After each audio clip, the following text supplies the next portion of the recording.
Hi everyone, we're now live. I'm Izzy and I'm joined today with Sarah, Susan, and Carl. And today we're kind of focusing on how to cope with failure and how to kind of pick ourselves up from, a downfall that we might have had. And I feel like this is quite a relatable topic, hopefully, for most people, because um, I assume that everyone's kind of had some kind of step back or failure in their lives. And I guess today we're going to talk about it from each of our experiences and perspective. So who wants to kick off first? Susan, do you want to share your kind of experience or tips, healthy ways, maybe how to cope with this failure? Yeah,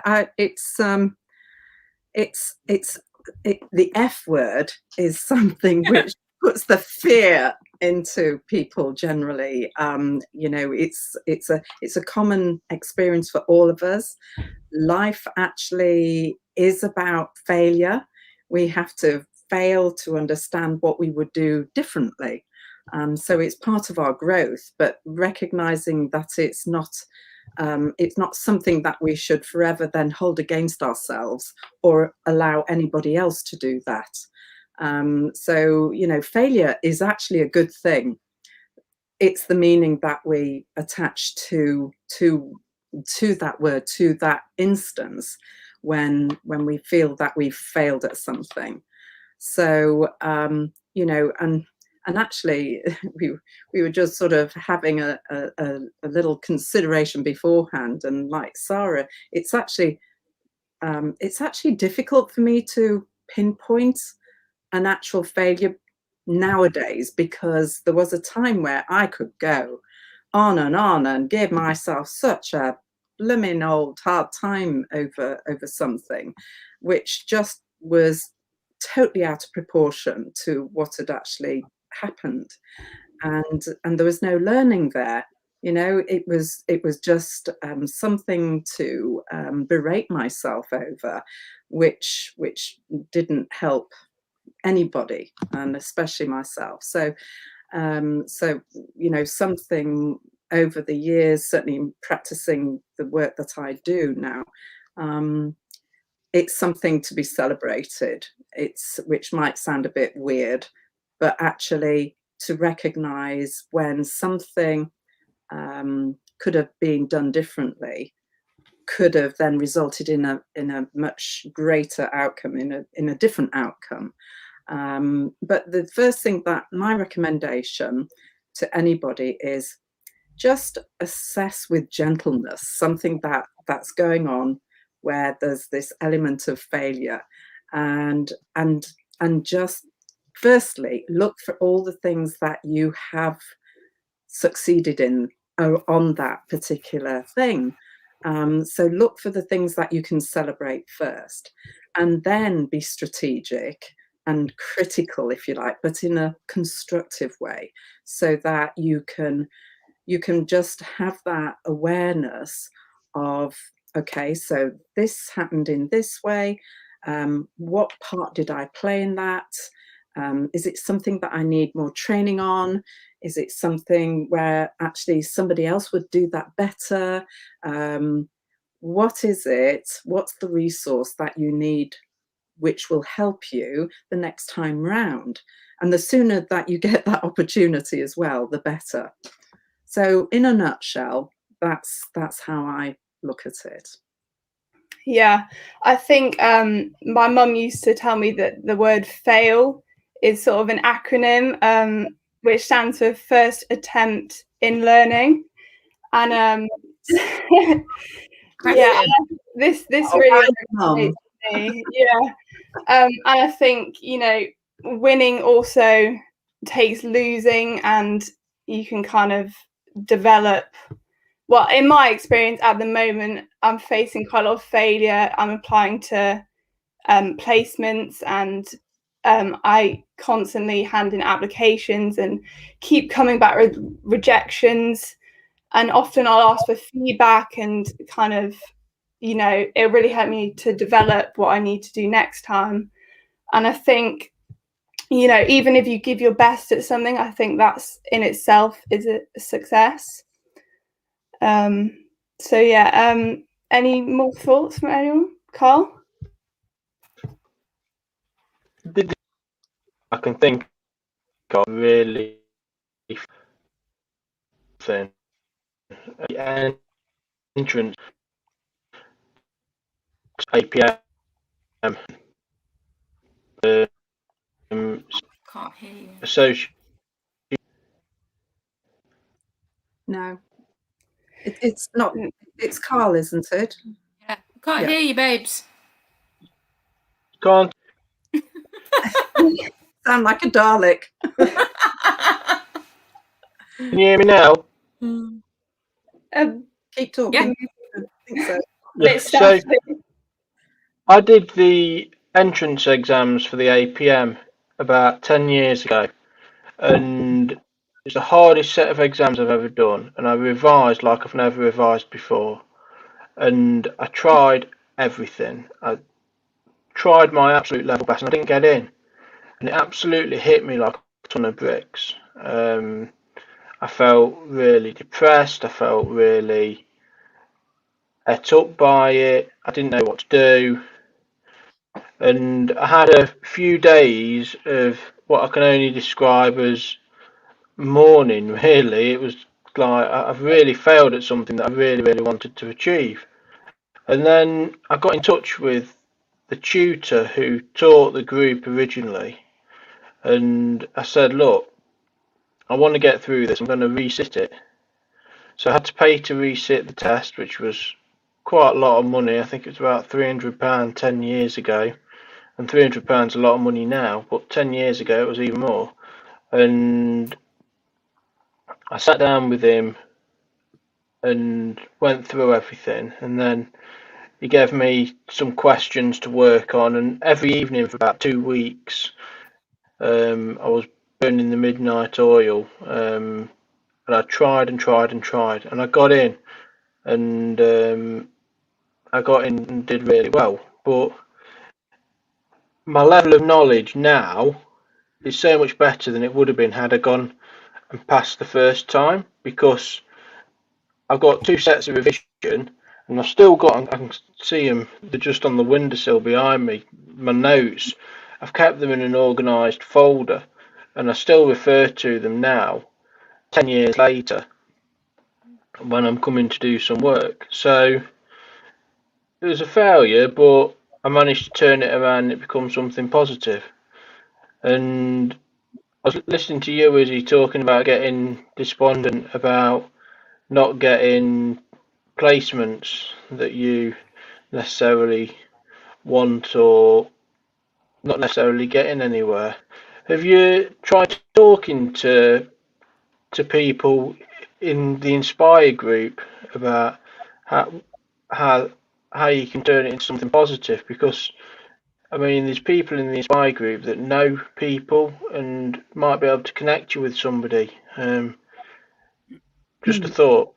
Yeah, well, yeah, no, I haven't thought of that, but I'll definitely take on board. I think, yeah, it's all about development for me at the moment. Every kind of failure, I'm trying to turn it into something positive, but it can get obviously overwhelming with a lot of rejection. But yeah. Yeah, well, it does that to you. You start doubting yourself, don't you? You start thinking, "Oh God, it's me. I'm doing something wrong." But actually, they're not right for you. So sometimes you need to remember that it's because I'm a big believer in fate, and I think that our lives based on decisions are planned for us. And if you know what's the saying, when one door shuts, another one opens. Yeah. So I'm a big believer in that sort of thing. I think for what you were talking about, the failure thing, I couldn't think. I was trying to wrap my brains earlier, and the one thing that stood in my mind was my driving test. There was so much pressure to pass my driving test the first time. that I failed appallingly in the first like 8 minutes. Okay. And as soon as I did it, I went, I failed. I knew it. So then after that, you know, you crestfallen and you carry on. But the second time, I was so determined to pass that I really, really concentrated and just tried to change my perspective and think, well, if I fail, I can do it again. And I can do it again. It was only my dad at the time going, you know, best drivers pass first and all that sort of thing. I only had that sort of thing to contend with. But you see, when I was growing up, I had perfectionism quite badly. And what that did is every time I got to a level, I upped it. And I upped it. And I upped it and I upped it. And it was constant pressure to try and always get to that bar of what I thought was perfect. Because in my head, if it's not worth doing properly, don't bother. And again, that's something that I was, you know, brought up with. And, you know, it nearly finished me a couple of times, especially when things go on in your life that are quite horrific or bad, and you lose loved ones and stuff like that, because this control thing about always winning is the problem. And it's most of the time it's to do with your perspective about things. And there are no, who said there's no mistakes, only lessons? And if you don't fail, how can you progress? How can you learn without failing the first time? If we won all the time, we won't get anywhere. I mean, people was it Edison or Tesla? I mean, how many hundreds and hundreds and hundreds of times did these people who created magnificent things failed? Hundreds and hundreds of times. You know, that's the whole point of moving forward and being progressive. You have to fail, otherwise you don't learn anything, you don't move on. You see what I'm saying? So at the beginning, when Susan was saying that, I totally agree. It's heart-wrenching because you think it's you and you take it personally, but actually there's just a little bit more that needs to be done. Perspective needs changing, maybe ask for help or look in different places. Yeah. Oh, sorry. No. I was just saying, I went on a conference and there was a guy who talked exactly what Sarah's just talked about. And he was a guy called John Dabrowski. And if you Google him, he was a former basketball player turned mental health coach, and talking about mental resilience in the business world. And he said that Walt Disney got sacked from his job as an intern because he lacked imagination in the 1930s. Yeah. Do you know what I mean? Yeah, it's timing, it's luck, it's perspective, it's lots of things. It's you know, but we take it personally and we think it's us first because, like I said before, the voice that we hear is only us. It's only our audience. There's nobody else there to argue with. So we are our own worst critics. So hence the failure thing gets blown out of proportion. When actual fact, if we just stop and think about it constructively, you know, after the initial, you know, which we all have, and it's completely normal. If we gather ourselves together, we can look at it differently and learn from it. But all the greatest people on this planet have made mistakes. Yeah. Oh dear. They get up and start again. You know, maybe that is for them, or yes, there's always something to be learned from it. Yeah, I think resilience here is a key word. Kind of how, like you said, Sarah, like maybe change your perspective or the way you go about things, and really pick yourself back up. We've got a comment here from Dale Hudson who says, your value does not decrease based on someone's inability to see your worth. Yep. Spot on. Yeah, absolutely spot on. We are our own critics, aren't we? And it's important for us to value ourselves. I once had a job interview. And the job interview went so appalling. It was absolute. I wanted the ground to open up and swallow me. And at the end of the meeting, they said, "Have you got any further questions?" And I said, "Look, I know this interview didn't go particularly well, but if you want someone who's going to work really hard and follow process, I'm your man." And I ended up getting the job. And I don't know whether it was because I was just feeling I felt I'd given everything. The interview went atrociously, but I'd given everything. I got nothing left to give. I don't know whether they'd seen that in me or what. But I had 8 years working in that job, and That's it. Other people see different things that we miss. You know, what you see that your worth is and your value and this and that and what you look like and how good you are at this and your strengths and weaknesses. Other people see a lot more. People that love you and respect you and, you know, can see your authenticity. That's probably what happened there, Carl, because she just went, do you know what? This is me. And, you know, they saw that come through, that energy. And a lot of the time it's much, you know, much more valuable. something you hit on there, Sarah, as well, is if people don't respect or see your value, you don't have to stand for it. If they don't treat you right or correctly or in a respectful manner, you have the ability to say, this is unacceptable. I won't be treated that way. I'm worth more than that. And that's a confidence thing. And I think that's comes with maturity. I think when I started working, 25 years ago, there's times I look back and think I would have handled that differently and I would have handled that differently. And it's mental resilience, mental toughness, call it what you want. It's having the ability and the confidence to stand up for yourself. Yeah. Yeah, because when I look back, when I was at school, you know, I got bullied and whatnot, probably because I was smart, amongst other things. But I look back and think, oh God, if that happened to me now, it'd be such a different outcome.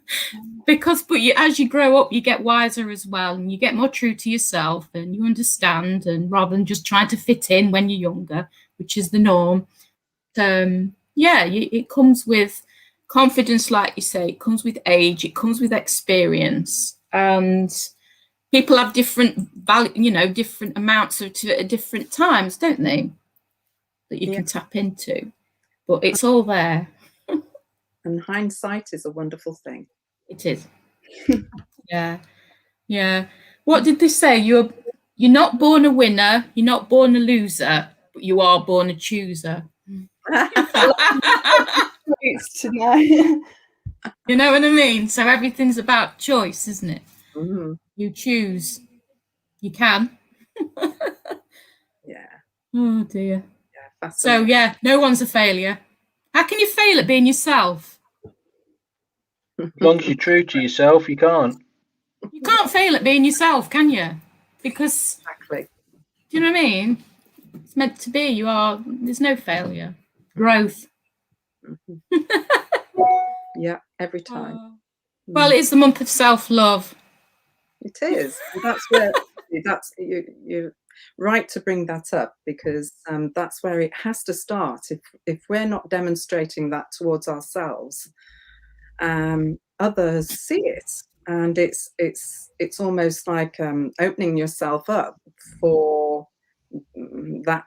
You're attracting that sort of behavior towards you, because you've got to demonstrate those boundaries and that self-care and that self-appreciation towards yourself, because why would anybody else if you're not doing that, you know? So it can lead you into a victim energy, which is a fragile place, a very sensitive place that you can find yourself. So I would urge you to just take a look at what how you're talking to yourself. That's always a big clue. You know, kind and gentle are you towards yourself, firstly?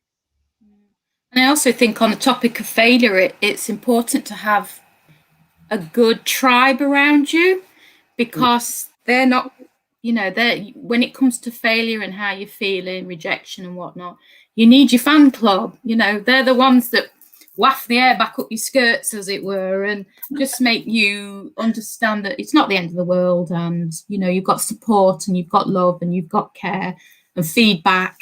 And I think that's really important, especially with self-care as well. You have to have positive people around you. If they're mood hoovers, you just need to select your time. But I slipped through the net this week, didn't I? Really... Pardon? I slipped through the net this week. Why? I'm being a bit of a mood hoover at the minute. Oh, yeah? Yeah.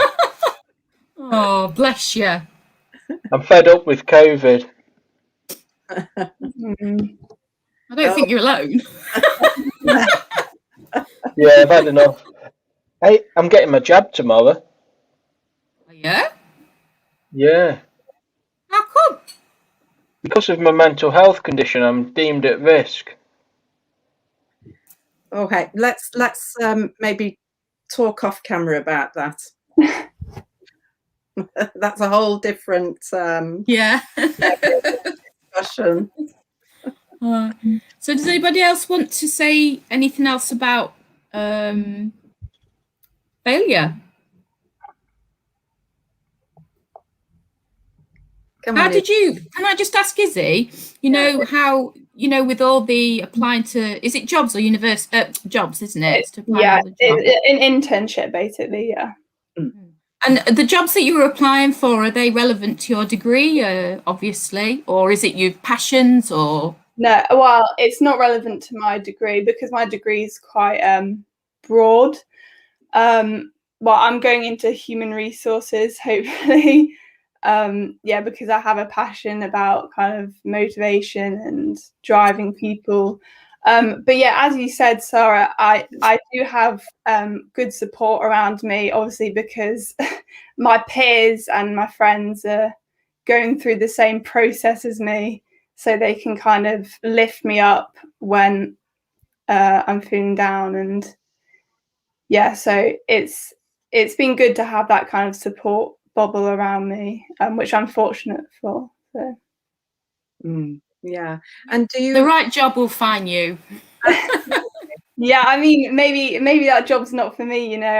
I'm a big believer in everything happens for a reason. So yeah. Cast your net further afield. It can be a stepping stone, Izzy. Yeah, definitely. Yeah, it is a learning process, and from each one, I'm kind of changing certain things and developing from it. Which university are you at? Derby? No, I'm at the University of Bath.